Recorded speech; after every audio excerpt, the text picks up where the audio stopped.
देखंतु बीजेडी दलर समदूरता कौन फरक पड़ेनि ये गोटे नीति दिनिया घोषणानामा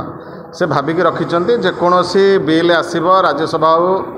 जेकोसी बीजेपी सरकार बिल आणव ये ताकू परोक्षे समर्थन करती किंतु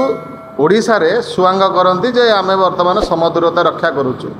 बीजेडी हाथ में उपराष्ट्रपति निर्वाचन पर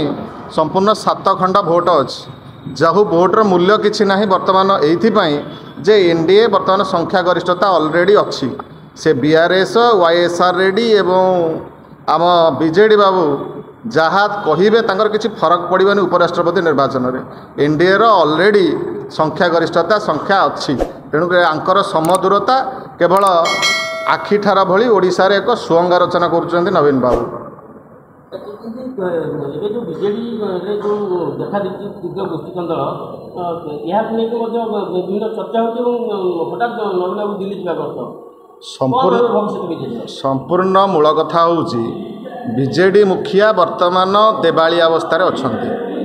स्वास्थ्यगत अवस्था मानसिकगत अवस्था सी निजे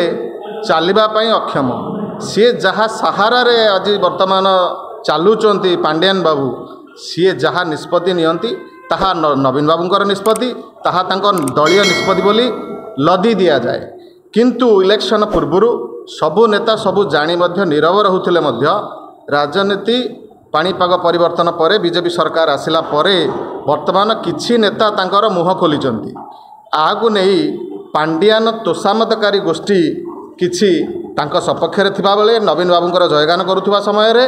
किंतु पांड्यान विरोधी गोष्ठी वर्तमान गोटे नवीन बाबू को सम्मुख में निजर स्पष्ट मत रखुंट